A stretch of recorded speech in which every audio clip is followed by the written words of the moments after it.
হে দুনিয়ার ধনী আমার বাবারা, হে বড় লোক আমার বাবারা, ক্ষমতা সম্পন্ন আমার বাবারা, দুনিয়ার জিন্দেগি কিন্তু একটাই। একবার যদি কেউ দুনিয়ার থেকে বিদায় নিয়া কবরে যাইয়া ঠইগা বসো, দ্বিতীয়বার দুনিয়াতে এসে আপিল কইরা জিতবার কিন্তু আর সুযোগ নাই।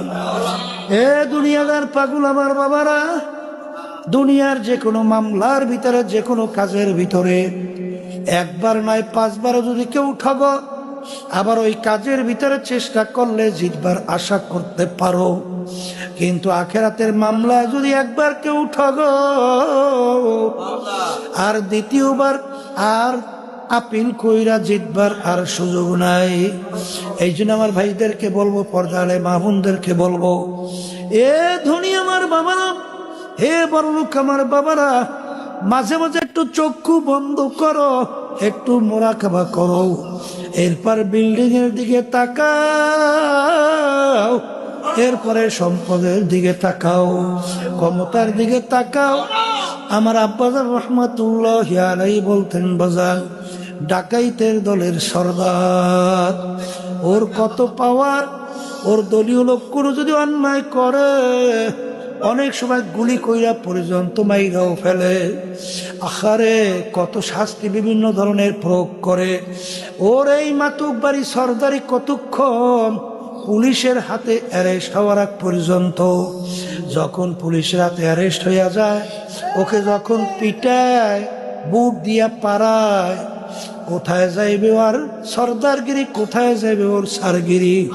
ঠিক আমার বাজানদেরকে বলবো, আজকে যারা দুনিয়ার মোহে দুনিয়ায় থাকা অবস্থায় আজকে বড়মিয়া হয়েছেন, ধনী হয়েছেন, আজকে বিভিন্ন ক্ষমতার মালিক হয়েছেন, সম্মানিত হয়েছেন, অনেক মেম্বার, চেয়ারম্যান, এমপি, মিনিস্টার হয়েছেন, অনেক কিছু হওয়ার পরে বাজান আজকে ধরাকে যারা সরাজ্ঞান মনে নাই কইরা, যারা বুক ফুলাইয়া গলা টান কইরা জমিনে চলেন, এই বাজানদেরকে বলবো, আপনার এই টাকার গরম, আপনার এই ক্ষমতার গরম, আপনার এই দলের গরম, আপনার এই সম্মানের চাহিদা কয়দিন, যে কয়দিন চক্ষু দুইটা আপনার খোলা থাকবে, যখন চিরতরে চক্ষু বন্ধ,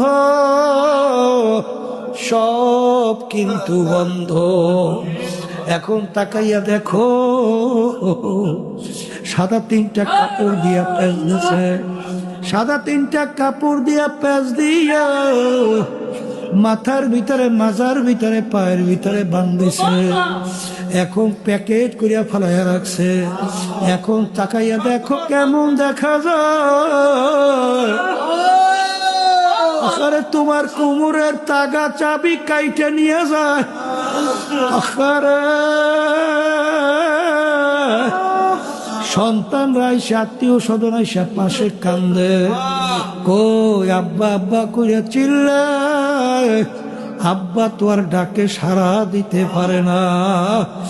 এ বড় লোক আমার বাবারা, খুলনার ভিতরে মাহফিলে যাইতাম, আব্দুল্লাহ কইরা একটা যুবক ছেলে প্রতি মাহফিলে প্রায় আমাদেরকে নাস্তা করাইতো। যাইয়া মাহফিলে দেখি আব্দুল্লাহকে দেখি না।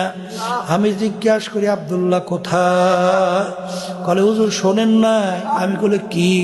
হুজুর আব্দুল্লাহ তো আর দুনিয়াতে না। আমি কলে কি হইল?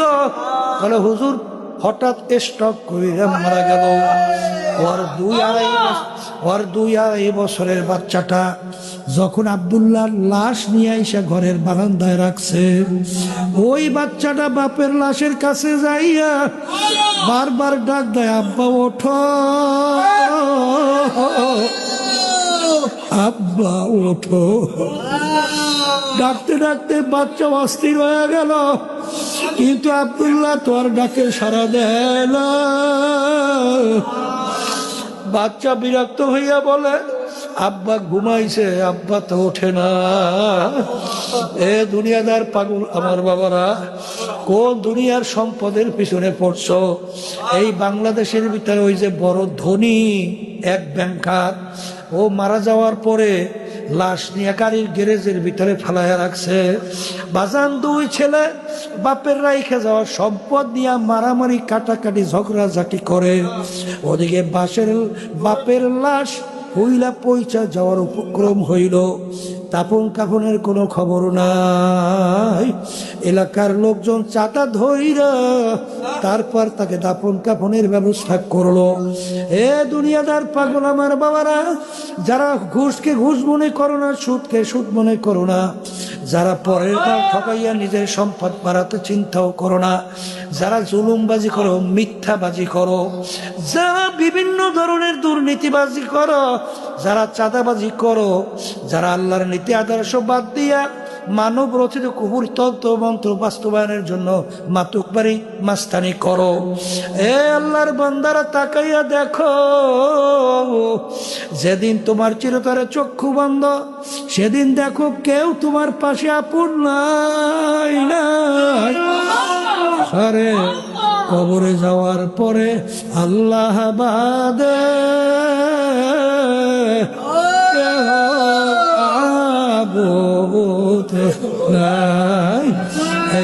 বাজানদেরকে বলবো, পর্দারে মা বোনদেরকে বলবো, বাজান ভালো করে চিন্তা ভাবনা করে কবরে রওনা করো।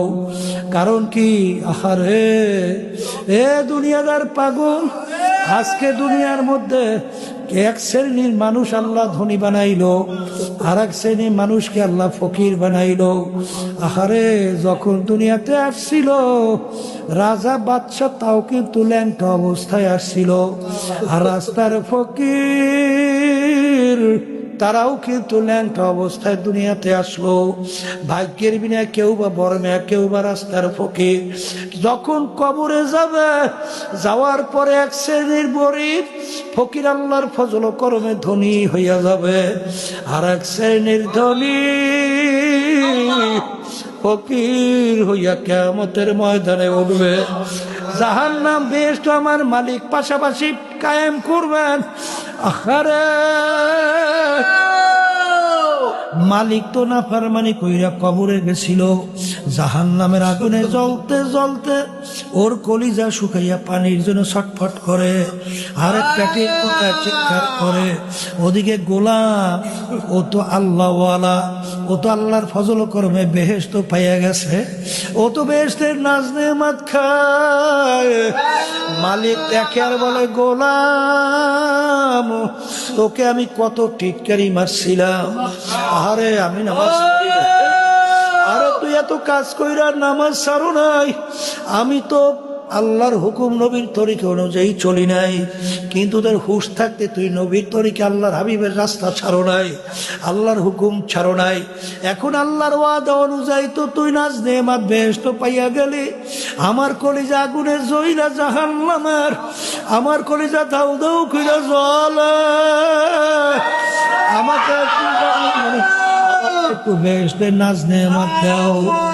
আরে গোলাম ডাক দিয়া বলবে, আরে ও নাফরমান আল্লাহর, আমার মালিক জাহান্নামীদের জন্য বেহেশতের নাজ নেয়ামত হারাম কইরা দিছে। এই জন্য আমার বাজানদেরকে বলবো, পর্দারে মা বোনদেরকে বলবো, হাকিকত সে তো দুনিয়া বেখবর হ্যায়, দুনিয়া কি নুমাইশ পর নজর হ্যায়। দুনিয়া কিন্তু শান্তির জায়গা না, কেউ কোনোদিন পায় নাই, কেউ কোনোদিন পাবে না। আর দুনিয়া দারুল মেহনে ওয়াল বালা, দুনিয়া কষ্ট ক্লেশের জায়গা, বালা মুসিবতের জায়গা। বাজান এই গরম, এই ঠান্ডা, এই শত্রু মিত্র কোনো অভাব নাই, রোগ ব্যাধির কোনো শেষ নাই, সন্তান কথা শুনতে চায় না, স্ত্রী কথা অনুযায়ী চলে না, স্বামী নিয়ম অনুযায়ী চলে না, আহারে অশান্তি শেষ নাই। কেউ শান্তি চাইলে কেউ কোনোদিন শান্তি পাবে না। আর যদি শান্তি মালিকের কাছে চাও, আখিরাতের স্থায়ী শান্তি চাও, যেই শান্তির ভিতরে কোনো ভেজাল নাই। এ দুনিয়াদার পাগল আমার বাবারা, আজকে একটু মাথা ব্যথা করলে সহ্য করা যায় না, পেটে ব্যথা করলে সহ্য করা যায় না, একটা পিঠা দিলে সহ্য করা যায় না, কিন্তু আমার মালিক যে জাহান্নাম তৈরি করছেন, ওই জাহান্নামের আগুন এমন তেজের হবে, আল্লাহর হাবিব বলেন দুনিয়ার আগুনের চেয়ে 70 গুণ তেজের আগুন। ওই আগুন শরীরে যে জায়গায় লাগবে কলিজা পর্যন্ত পয়সা যাবে। আমি বলি নাই, কোন পীর মুফতি মুহাদ্দিস বলে নাই, আমার আল্লাহ কোরআনুল কারীমের ভিতরে বলেন নারুল্লাহিল মুকাদাতুল্লাতী তাত্তালিউ আলাল আফইদা। জাহান্নামের আগুন এমন তেজের আগুন হবে, আল্লাহ যে কোনো শরীরের জায়গায় লাগার সঙ্গে সঙ্গে ওই আগুন গাইয়া কলিজা পর্যন্ত পয়সা যাবে। এই আযাব সহ্য করার শক্তি দুনিয়ার কোনো মানুষের নাই। এই জন্য আমার বাজানদেরকে বলবো, পর্দা আলে মা বোনদেরকে বলবো, আমার মালিক যখন মাহফিলে নিয়ে আসছেন, আমার মালিক বড় দয়ার, আমার মালিক বড় মায়া।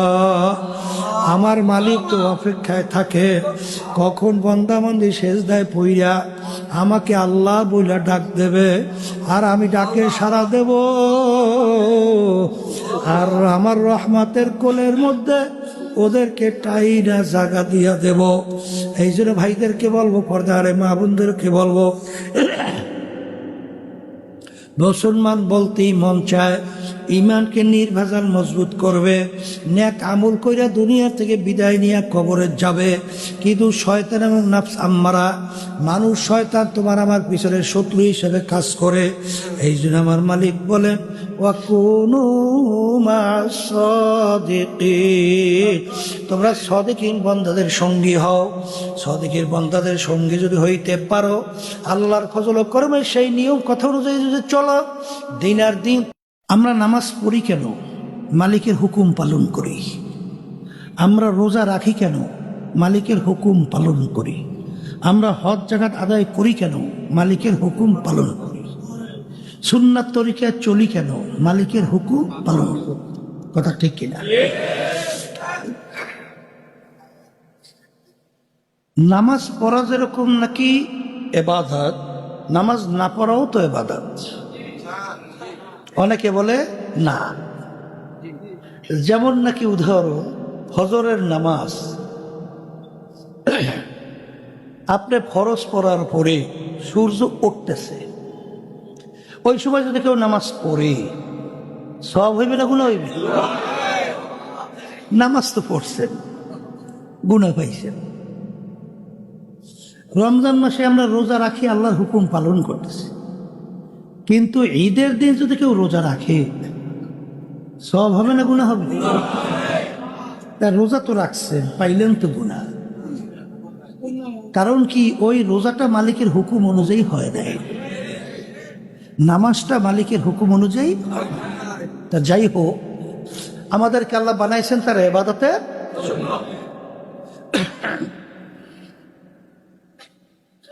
আমরা দুনিয়াতে আসছিলাম মালিকের হুকুম অনুযায়ী, আসিও মালিকের রওনাও করতে হবে মালিকের হুকুম অনুযায়ী। এখানে কিন্তু স্থায়ী থাকার জায়গা না। দুনিয়া কি স্থায়ী থাকার জায়গা? এটা একটা অস্থায়ী। আল্লাহ রাসূল সাল্লাল্লাহু আলাইহি ওয়াসাল্লাম আলী রাদিয়াল্লাহু তাআলা আনহুকে বলছিলেন, আলী, মৃত্যুকে কত দূরে মনে করো? আলী রাদিয়াল্লাহু তাআলা আনহু বলছিলেন, আল্লাহ রাসূল সাল্লাল্লাহু আলাইহি ওয়াসাল্লাম, আমি যখন নামাজ পড়ার জন্য ওযু করতে যাই, তখন আমি এই খেয়াল করি আমার জীবনের শেষ ওযু এইটাই হতে পারে। সামনের ওয়াক্তের নামাজের জন্য আমি ওযু করার সুযোগ আর নাও পেতে পারি। আল্লাহ রাসূল সাল্লাল্লাহু আলাইহি ওয়াসাল্লাম বলছিলেন, আলী রে, তুমি তো ভুল করছো, মৃত্যু তো এত দূরে না, মৃত্যু তো এক নামাজ থেকে অন্য নামাজ আসতে মাঝখানে অনেক সময়ের ব্যবধান। কিন্তু তুমি এই খেয়াল করো, যখন তুমি নামাজের ভিতরে ডান দিকে সালাম ফিরাও, বাম দিকে সালাম ফিরাতে পারি কিনা, এইভাবে খেয়াল করো। এই হলো দুনিয়া, এই হলো। আর একটা জিন্দেগি যেটা হলো আখিরাতের জিন্দেগি, যেই জিন্দেগির ব্যাপারে আল্লাহ রসুল সাল্লাল্লাহু আলাইহি ওয়াসাল্লাম বুঝাবার জন্যে একটা উদাহরণ দিয়ে বলছিলেন, তামাম দুনিয়া যদি একটা গোডাউন তৈরি করো, পশ্চিম থেকে পূর্ব, উত্তর থেকে দক্ষিণ, জমিন থেকে আসমান, এই পুরা গোডাউন যদি সরিষা দিয়ে ভইরা রাখো, আর একটা পাখিকে যদি বলো, হে পাখি একটা সরিষার দানা খাবা, আবার 500 বছর পরে আর একটা সরিষার দানা খাবা, এইবার 500 বছর পর পর একটা একটা সরিষার দানা খেতে খেতে একদিন না একদিন এই দুনিয়ার সরিষা গোডাউন সব শেষ হবে। কিন্তু আল্লাহ রসুল সাল্লাল্লাহু আলাইহি ওয়াসাল্লাম বলেন, আখিরাতের জিন্দেগিটা শুরু হবে আর কোনো দিন শেষ হবে না। এখন কথা হলো, মরণ তো লাগবে, মরণ। তা মরার পরে কি হবে? আল্লাহ রাব্বুল আলামিন ওই সত্য কোরআনুল কারীমের মধ্যে আল্লাহ আগেই জানাইয়া দিচ্ছেন, ফারিকুন ফিল জান্নাতি ওয়া ফারিকুন ফিস সাঈর। আমি মরার পরে মানুষগুলোকে 2টা ভাগে ভাগ করব। কয় ভাগে? এক শ্রেণীর মানুষ আমি তাদেরকে পুরস্কৃত করে আমার স্থায়ী শান্তির জায়গা তৈরি করছে আমার বান্দা বান্দীদের জন্য, বেহেশত। যেই বেহেশত এত সুন্দর, এত আরামদায়ক, আল্লাহ রসুল সাল্লাল্লাহু আলাইহি ওয়াসাল্লাম বলেন, এত সুন্দর কেউ কোনোদিন চোখে দেখে নাই, কানেও শোনে নাই, কল্পনায়ও আসে নাই, তার চেয়েও সুন্দর। আর এক শ্রেণীর মানুষকে আমি শাস্তির জায়গা তাদের জন্য বানায় রাখছি, যে শাস্তির জায়গার নাম হলো জাহান্নাম। এত ভয়াবহ শাস্তির জায়গা, যেই শাস্তির জায়গা কেউ কোনোদিন ভয়াবহ দেখে নাই, কানেও শোনে নাই, কল্পনায়ও আসে নাই, তার চেয়েও কঠিন। আল্লাহ আপনি আমাকে, আমাদের সবাইকে এই শাস্তির জায়গা থেকে, জাহান্নাম থেকে আমাদেরকে মুক্তি দান করেন। তাহলে এখন মরার পরে মানুষগুলোকে আল্লাহ ভাগ করবে কয় ভাগে? 2 ভাগে। একভাবে তার স্থায়ী শান্তির জায়গা বেহেশত, আর এক জায়গা হলো শাস্তির জায়গা জাহান্নাম। কথা ঠিক কিনা? এখন স্থায়ী শান্তির জায়গা বেহেশতে যাওয়ার জন্যে কি লাগবে? ওই কোরআনুল কারীমের ভিতরে আল্লাহ রাব্বুল আলামিন বলছেন, ইন্নাল্লাযীনা আমানু ওয়া আমিলুস সলিহাত কানাত লাহুম জান্নাতুল ফিরদাউসি নুজুলা। বেহেশতে যারা যাইতে চাও, তাদের দুনিয়া থাকা অবস্থায় 2টা কাজ করে আসতে হবে। কয়টা কাজ? একটা হলো ঈমান আনতে হবে, আর একটা হলো নেক আমল করতে হবে। কয়টা কাজ বলেন? ঈমান, নেক আমল। কথা ঠিক আছে? এখন ঈমানটা কেমন হবে? ওই কোরআনুল কারীমের ভিতরে আল্লাহ রাব্বুল আলামিন অন্য আয়াতে বলতেছেন, আমিনু কামা আমানান নাস। তোমাদের ঈমানের ধরনটা হবে সাহাবায়ে কেরাম যেভাবে ঈমান আনছিল। ঈমানের ধরনটা কেমন হবে? সাহাবায়ে কেরাম যেভাবে ঈমান আনছিল। এখন সাহাবায়ে কেরামদের ঈমানটা ছিল কেমন, এইটা আমাদের জানতে হবে। ঈমান মানে বিশ্বাস, ঈমান মানে আচ্ছা, তাদের ঈমান কেমন ছিল? একটা উদাহরণ দেই। খালিদ বিন ওয়ালিদ রাদিয়াল্লাহু তাআলা আনহু, তাকে কাফেরের জাত বলতেছিল, খালেদ তোর আল্লাহর নাকি এত পাওয়ার, আর বিসমিল্লাহর নাকি এত পাওয়ার, এক পেয়ালা বিষ নিয়ে আসছি, এই বিষ খাইয়ে হজম করে দেখাতে পারবে? খালিদ বিন ওয়ালিদ রাদিয়াল্লাহু তাআলা আনহু বলতেছেন, বিষের কোনো শক্তি নাই, সমস্ত ক্ষমতা শক্তি আল্লাহ। এখন ঘটনা হলো, হাসানাতুল আবরারে সাইয়্যাতুল লিল মুকাররাবিন।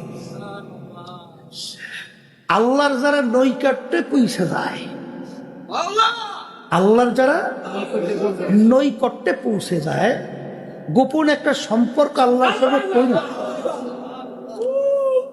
এদের কাজটা অনেকাংশে আমরা যারা সাধারণ আছি আমাদের ওইটা ন্যাক, আমাদের কি ন্যাক, কিন্তু তাদের জন্য ওইটা গুনাহ, তাদের জন্য ওইটা কি।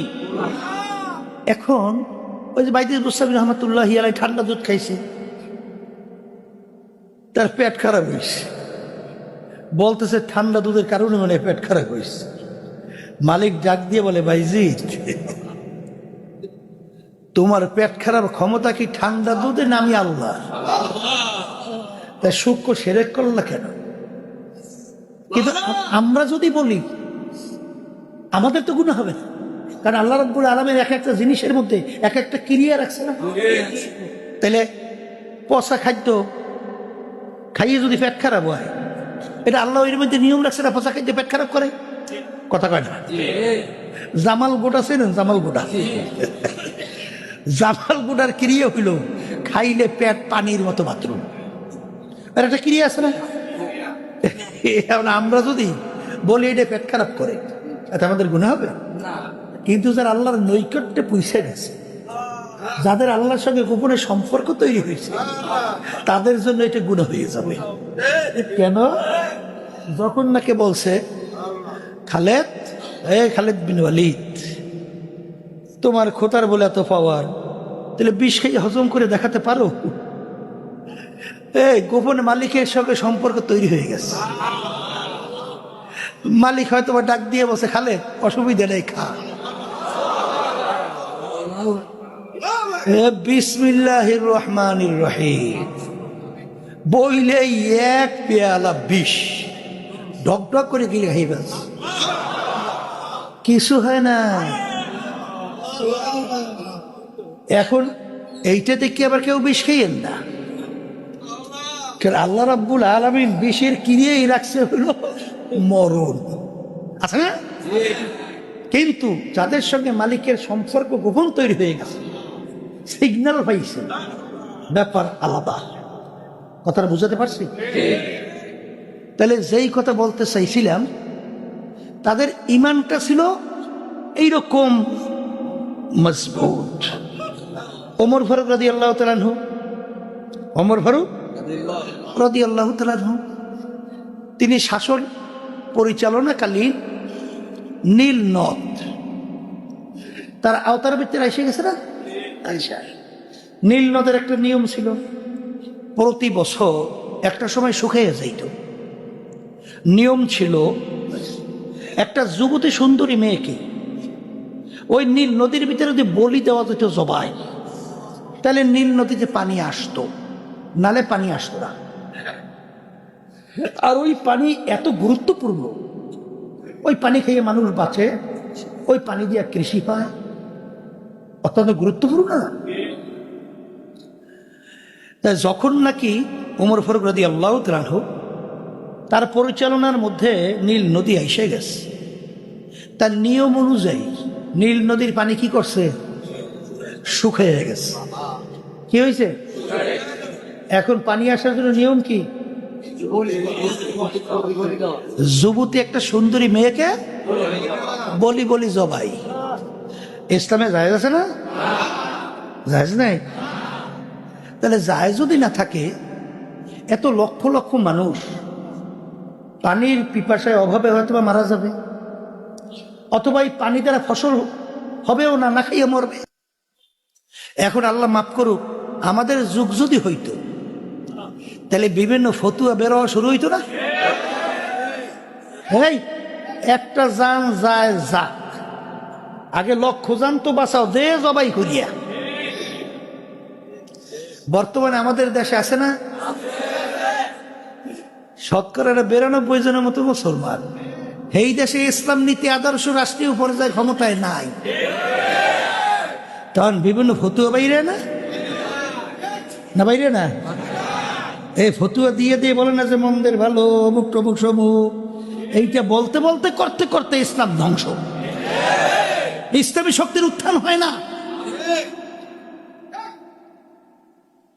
তাই যেই কথা বলতে চাইছিলাম, ওমর ফারুক রাদিয়াল্লাহু তাআলা আনহু যখন গভর্নর, সে চিন্তা করলো সর্বনাশ, এত ইসলামে জায়েজ নেই, আর আমিরের হুকুম ছাড়া তো আমি এই কাজ করতে পারবো না। আমিরের কাছে সংবাদ পৌঁছেছে, আমি এই ঘটনা নীল নদী শুকাইছে, যুবতী একটা সুন্দরী মেয়েকে বলি না দিলে পানিও আসবে না, আর পানি না আসলে মানুষ না খাইয়ে মারাও যাবে, করার কি? আমির কথার কথা বলতেছে, বলো কি? তাইলে একটা মেয়ে জবাইয়ের মধ্যে পানি আসা না যাওয়ার ক্ষমতা, তা আমার আল্লাহর ক্ষমতা কোথায়? এর নাম হলো ঈমান, এর নাম হলো ঈমান। ওমর ফারুক রাদিয়াল্লাহু তাআলা আনহু ওই নীল নদীর কাছে চিঠি লেখে, চিঠি।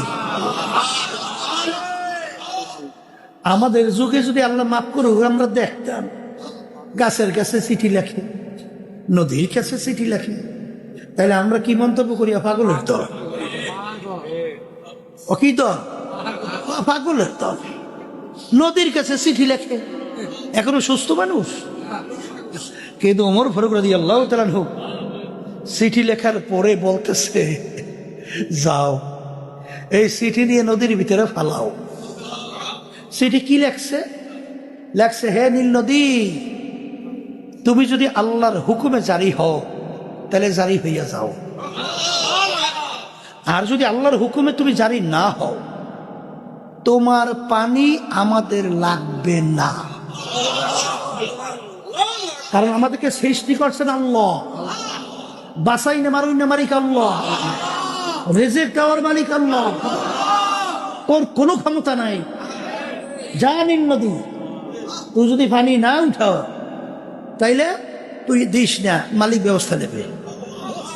যাও চিঠি নিয়ে নদীতে ফালা। চিঠি ফালাইতে কথার কথা দেরি, ফালাবার সঙ্গে সঙ্গে এই পানি এসে নীল নদী পানিতে সুমসুম করে ভইয়া, নীল নদী পানিতে পরিপূর্ণ। ওই যে নীল নদী পানিতে ভরছে, আজ পর্যন্ত আর শুকায় নাই। এর নাম হলো ঈমান। সাহাবায়ে কেরামদের ঈমান কেমন ছিল? এই বর্তমানে নামাজও পড়ে, ঘুষও খায়, নামাজও পড়ে সুদও খায়, নামাজও পড়ে ব্যবসার সঙ্গে সুদের সঙ্গে জড়াইয়া থাকে, নামাজও পড়ে আবার বিভিন্ন ধরনের জুলুম, সাদাবাজি, টেন্ডারবাজি, দুর্নীতি, বিভিন্ন ধরনের আচরণ করে, কি করে না? আবার নামাজও পড়ে। কিন্তু আল্লাহ রাব্বুল আলামিন বলে, ওয়াজতানিবুত তাগুত, তোমরা তাগুত থেকে পরহেজ করো, বাঁচো। তাগুত কাকে বলে? তাগুতের ভিতরে সবচেয়ে একটা বড় তাগুত হলো মানব রচিত কুফরি তন্ত্রমন্ত্র আইন। তাগুতের ভিতরে একটা বড় তাগুত। আল্লাহ বলছেন, ওয়াজতানিবুত তাগুত, তোমরা তাগুত থেকে পরহেজ করো, বাঁচো। কথা ঠিক কিনা? আচ্ছা, ওদিকে দেখবেন আবু বকর সিদ্দিক রাদিয়াল্লাহু তাআলা আনহু গোলাম আজাদ করার পরে গোলামকে বলছিল, মাঝে মাঝে খাদ্য নিয়ে আসতে, বলে নিয়ে আইসো, মাঝে মাঝে খাদ্য নিয়ে আস। জিজ্ঞাস করে, কিভাবে খাইছো, কামাই করছো কিভাবে? হযরত এইভাবে এইভাবে। যখন দেখতেন হালাল, তখন তিনি এটা খাইতেন। একদিন পেটেও বড় ক্ষুধা, গোলাম খাদ্যও নিয়ে আস, জিজ্ঞাস না কইরা, অন্যান্য সময় দেখছে হালাল উপায় তো আনে, জিজ্ঞাস না করে খেয়ে গেছে। গোলাম বলতেছে, হযরত আপনি তো অন্যান্য সময় না জিজ্ঞাস কইরে খান না, তা আজকে আপনি জিজ্ঞাস না করে খাদ্য খাইয়ে ফেললেন। বলে, তুমি তো সব সময় দেখছি হালাল উপায়িত খাদ্য আনো, আজকে পেটেও বড় ক্ষুধা আর মনেও করছে হালাল উপায়িত আনছো, এই জন্য খাইয়ে ফেলছে। বলো তুমি কিভাবে কামাই করছো? তখন গোলাম বলতেছে, হযরত, আমি যখন কাফেরদের অন্তর্ভুক্ত ছিলাম, জাদুবিদ্যার মাধ্যমে একটা লোককে তদবির করছিলাম, ওই লোকটা তদবিরে ভালো হয়েছে, ওই বিনিময়ে আমাকে এই খাদ্য দিছে। তখন আবু বকর সিদ্দিক রাদিয়াল্লাহু তাআলা আনহু বলতেছেন, ইন্না লিল্লাহ ইন্না লিল্লাহ। জাদুবিদ্যার মাধ্যমে তদবির করা কামাই সম্পূর্ণ হারাম, তুমি তো আমাকে হারাম খাওয়াইছো। এই কথা বইলা গলায় আঙ্গুল দেওয়া শুরু করছে। পেটেও ক্ষুধা, বলতে গেলে খাদ্য চলে গেছে পাকস্থলিতে, খাদ্য উঠতে চায়, ওদিকে চেহারা বিবর্ণ হয়ে গেছে। লোকেরা বলে, হযরত, আপনি তো না যাই না খাইছেন, আল্লাহ তো মাফ করে দেবে, আপনি এত নিজের কষ্ট দেন কেন? ঈমান কি? বলতেছে, হে আমার সাহাবারা, হে আমার সঙ্গীরা, হে আমার সাথীরা, আল্লাহ রসুল সাল্লাল্লাহু আলাইহি ওয়াসাল্লাম বলছে, আল্লাহ রসুল সাল্লাল্লাহু আলাইহি ওয়াসাল্লাম বলছে, যেই হারাম মালের দ্বারা, বলেন, যেই হারাম মালের দ্বারা রক্ত এবং গোশত তৈরি হবে, তার জায়গা জাহান্নাম ছাড়া হবে না। এর জন্যে আমি আমার খাদ্য পেটে হজম হওয়ার আগে, আমি দুনিয়া থেকে বিদায় হলে আমার আফসোস নাই, কিন্তু এই খাদ্য আমি আমার পেটে হজম হতে দেব না। লোকেরা পরামর্শ দিল, হযরত, পেট ভইরা পানি খায়, গলায় আঙ্গুল দিলে পানির বমি হবে, খাদ্য বের হয়ে আসবে। পেট ভইরা পানি খেয়ে আঙ্গুল দিছে, বমি হয়ে গেছে, খাদ্য বের হয়ে আসছে। বলেন আলহামদুলিল্লাহ। এই ছিল তাদের ঈমান। আর নামাজ তো পড়ে অনেকে, কিন্তু ঘুষ তো ছাড়ে না, সুদ খাওয়া তো ছাড়ে না, এই ধোকাবাজি করে ব্যবসায় ধোকাবাজি করতে তো ভুল করে না, বিভিন্ন মানুষের মাল ঠকাইয়া নিজের সম্পদ বাড়াইতে চিন্তা করে না। আজকেও শুনতেছিলাম, একজনে বলতেছ, একজন আলেম মন্তব্য করতেছে, এক শ্রেণীর এরকম আছে, লক্ষ টাকার নিচেও তাদেরকে ক্রয় করা যায়, মানে লক্ষ টাকা পাইছে তো ঈমান এদিক ওদিক হয়ে যায়। তখন বিভিন্ন ফতোয়া বের হয়, ব্যাখ্যা বের হয়, কত কিছু বের হয়। কথা ঠিক কিনা? হে আল্লাহর বান্দা, হুব্বু ফিল্লাহ বুগযু ফিল্লাহ, হুব্বু ফিল্লাহ বুগযু ফিল্লাহ। কিয়ামতের ময়দান, যেদিন কোনো ছায়া আল্লাহর স্পেশাল আরশের ছায়া ছাড়া থাকবে না, একমাত্র আমার মালিকের স্পেশাল আরশের ছায়া ছাড়া অন্য কোনো ছায়া থাকবে না। সেদিন 7 প্রকার লোককে আল্লাহ রাব্বুল আলামিন ডাইকা তার স্পেশাল আরশে ছায়া দান করবে। কয় প্রকার? এর ভিতরে এক প্রকার হলো, যারা দুনিয়ায় থাকা অবস্থায় সম্পর্ক মোহাব্বত রাখবেও আল্লাহকে রাজি খুশির জন্যে। সম্পর্ক রাখবে কার রাজি খুশির জন্য? আর সম্পর্ক ছাড়বেও আল্লাহকে রাজি খুশির জন্যে। এই শ্রেণীর আল্লাহর বান্দা বান্দীদেরকে আল্লাহ রাব্বুল আলামিন ডাইকা তার স্পেশাল আরশে ছায়া দান করবে। বর্তমানে দেখা যায় এক শ্রেণীর ইসলামের মধ্যেও আছে, নাম দেশে ইসলাম, কাম করে সবর ইসলাম, এরপরে তাদের সঙ্গে জড়াইয়া দল করে, তাদেরকে সম্পর্ক মোহাব্বত রাখে। তাই তুমি ভালো করে যাই না রাখো, তোমার এই সম্পর্ক মোহাব্বত রাখায় আল্লাহ খুশি না বেজার। যদি আল্লাহ বেজার হয় তাহলে তুমি যাই না রাখো, তুমি যত দরবেশর যাহাকে জুগাও, এই হাদিস অনুযায়ী আল্লাহর আরশে স্পেশাল ছায়া কিয়ামতের ময়দান, যেদিন কোনো ছায়া থাকবে না, তুমি আল্লাহর আরশে ছায়া পাবা না।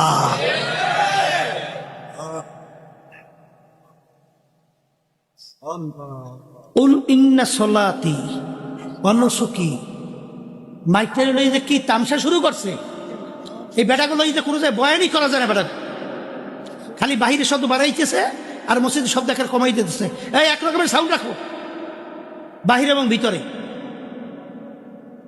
এগুলো লই বয়ানই করা যায় না।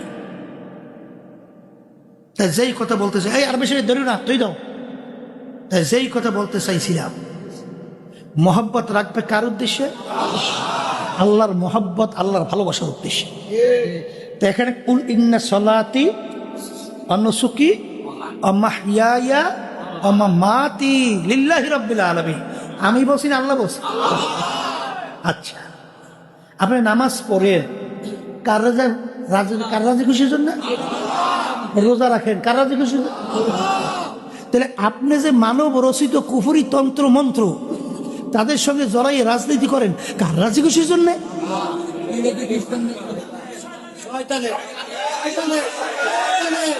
আচ্ছা, এরপর জানা নাকি তাদের সঙ্গে জড়াইয়া এরপরে আবার রাজনীতি করে, তাদের সাথে সম্পর্ক রাইখা কাকে রাজি খুশির জন্য?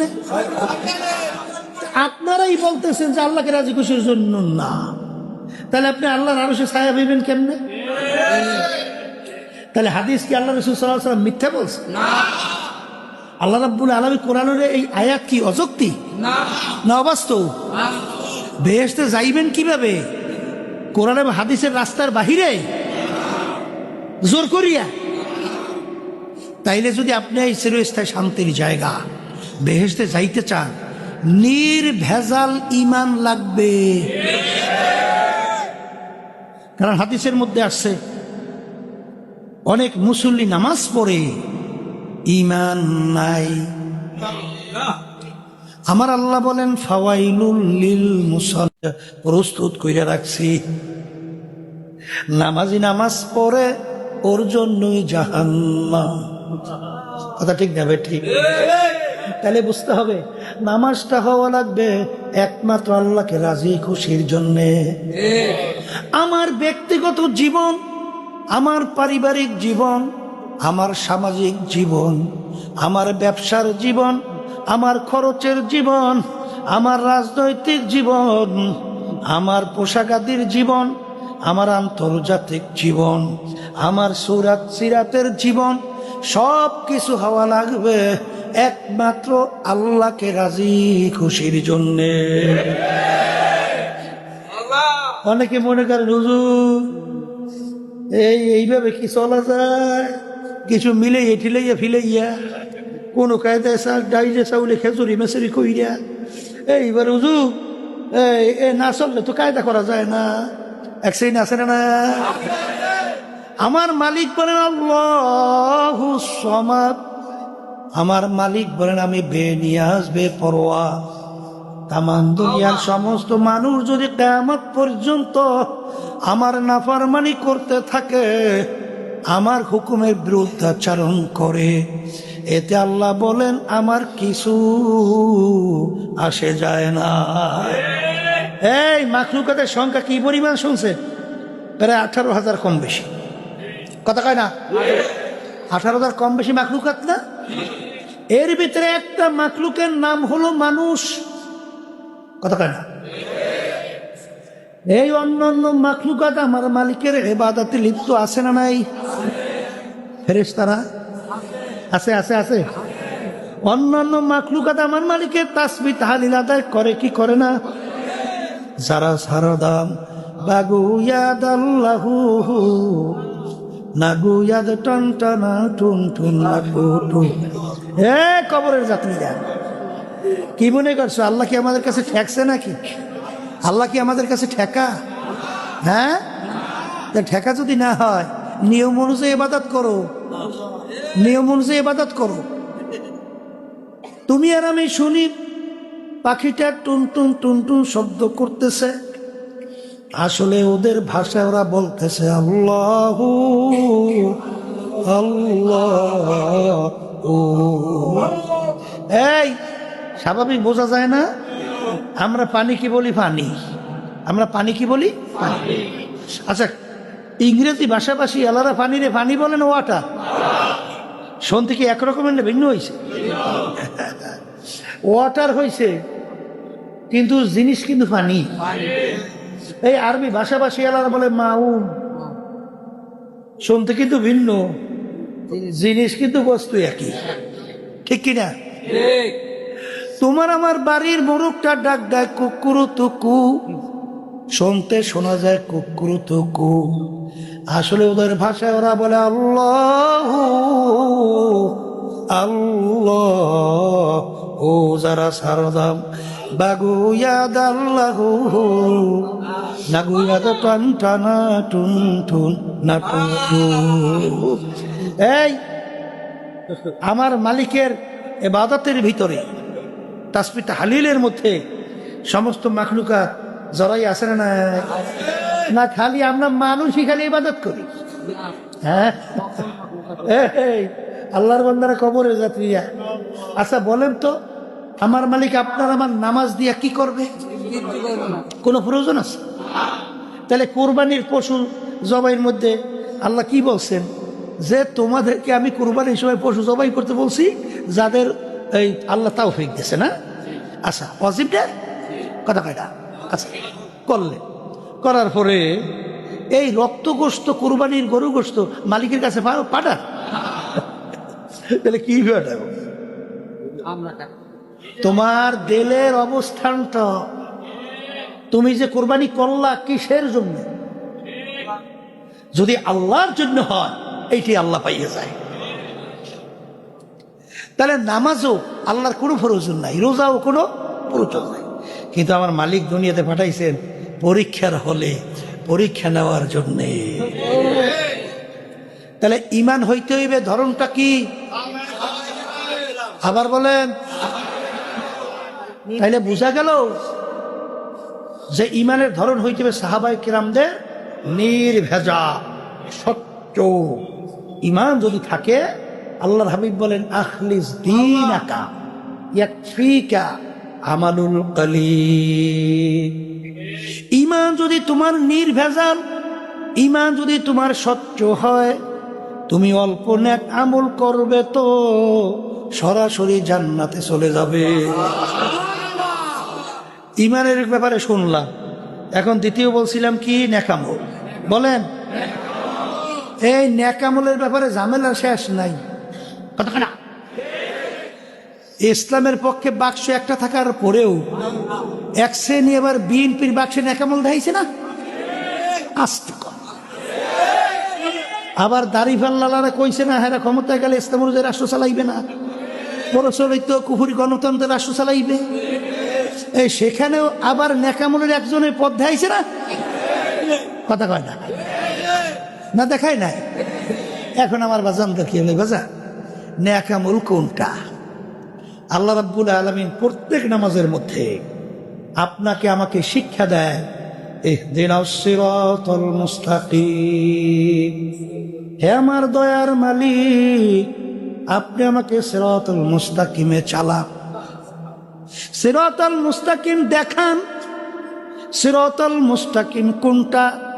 আবার মালিক সিরাতাল মুস্তাকিমের পরিচয় দেয়, সিরাতাল্লাযীনা আন'আমতা আলাইহিম, যেই পথে চলার পরে আপনার পক্ষ থেকে যাদের উপরে আপনার নেয়ামত বর্ষিত হয়েছিল। আপনার নেয়ামত বর্ষিত মানে কি? যাদের উপরে আপনার রাজি খুশি হয়ে গেছেন, তাদের পথে আমাদেরকে চালান। এখানে কিন্তু সরাসরি আল্লাহ বলেন নাই মালিক আপনি কোরআন এবং হাদিসের রাস্তায় আমাকে চালা। এটা শিখেতেছে, এটা শিখেতেছে কি দেশে? যাদের উপরে আপনার নেয়ামত বর্ষিত হয়েছে তাদের পথে চালা।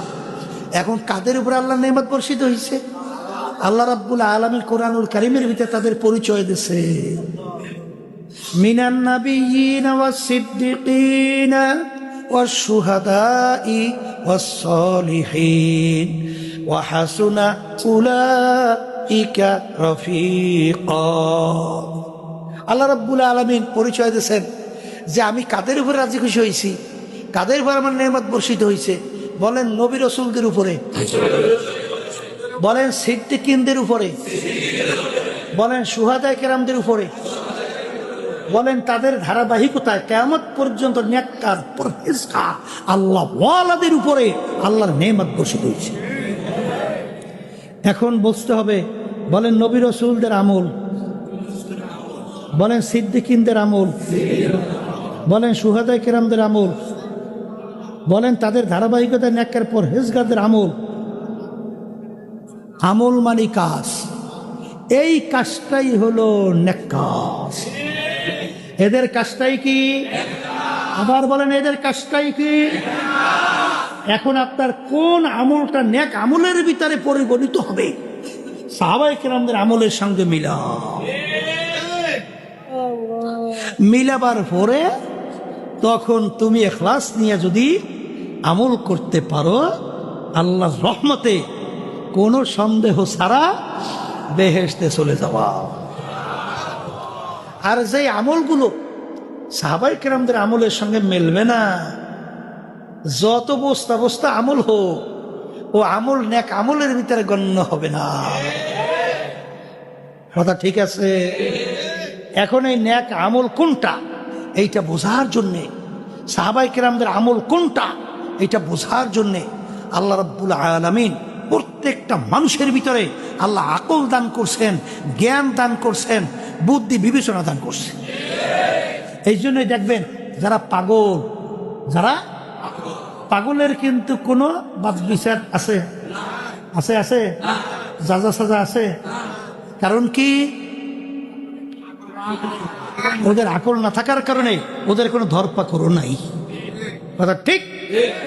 তাহলে এই আকলের মাপকাঠি দিয়া কোরআন এবং হাদিসের কষ্টি পাথরে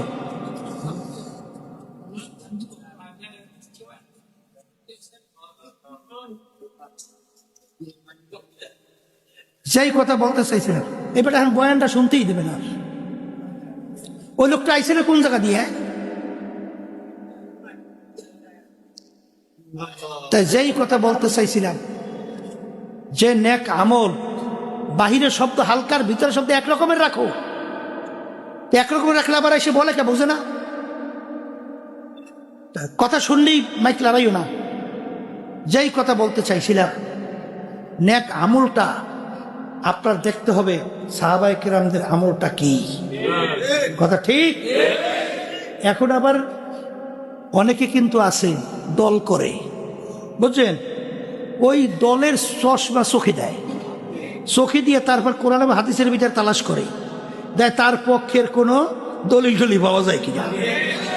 এটা ভালো, কিন্তু না পাইলে ওইটা ছাড়তে হইবে। কথা ঠিক আছে? সাহাবায়ে কেরামদের আমলের সঙ্গে আমল মেলে কিনা, যদি না মেলে ছাড়তে হবে। কারণ কি জানেন? তোমার কবরে কি পীর যাইবে? দলের নেতা নেত্রী যাইবে? হ্যাঁ, চরমনাই মুরিদ হয়েছে অনেকে, চরমনাই পিছিয়ে বুঝো যে তোমার কবরে জবাব দেবে। আরে জবাব না দিলে তোমার কবরের সিদ্ধে তোমার করতে হবে না? কিসের দল করো? আব্বাজান রহমতুল্লাহি আলাইহি বলতেন, আমি যতক্ষণ পর্যন্ত আপনাদেরকে কোরআন এবং হাদিস অনুযায়ী রাস্তা আপনাদেরকে দেখাবো, ততক্ষণ আমাদের কথা শুনবেন। পুরান মুরিদ মনে আছে? কার কার মনে আছে? উড়ান তো। আল্লাহু আকবার। দেখেন, আর যখন দেখবেন কোরআন এবং হাদিসের সঙ্গে মেলে না, তখন আপনাদের আমার থেকে সইরা যাওয়া, ভাইগা যাওয়া অজীব। কারণ তোমরা যদি কবরে পরিচয় দাও আমি চরমনাইয়ের মুরিদ, আব্বাজান বলতেন, বাজান এই পরিচয় কবরে কোনো কাজ হবে না। এই জন্য আমার বাজানদেরকে তোমাদের দেল নেকের দিকে ঝুঁকবে, ইমান নির্ভেজাল মজবুত হইতে থাকবে। আল্লাহ আপনি আমাকে আমাদের সবাইকে তৌফিক দান করেন। মালিকের কাছে দোয়া করো, মালিক আপনি আমাকে খাঁটি ইমানদার না বানাইয়া কবরে ডাক দিয়েন না। আল্লাহুম্মা আমিন। এ ঘরে লোকেরা হাত উঠাও, গুনার কথা মনে করো, ও চোখের পানি ফেলাও, মালিকের দরবারে কান্দো। আর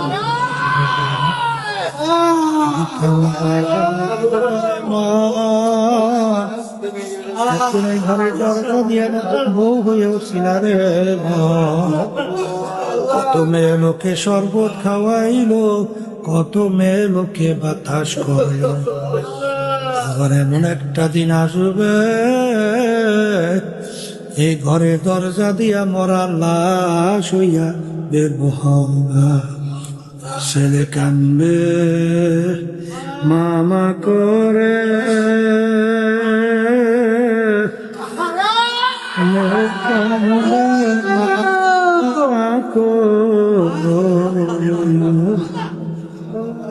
রওয়াক্ত আর দিনা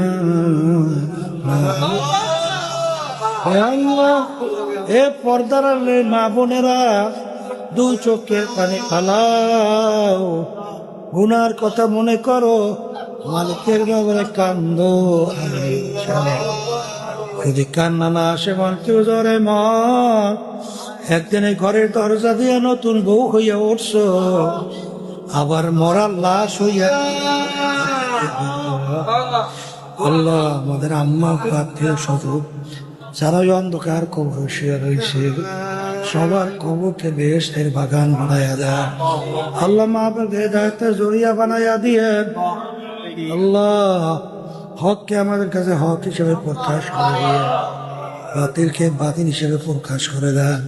সুবহান রাব্বিকা রাব্বিল ইজ্জাতি আম্মা ইয়াসিফুন ওয়া সালামুন আলাল মুরসালিন ওয়ালহামদুলিল্লাহি রাব্বিল আলামিন।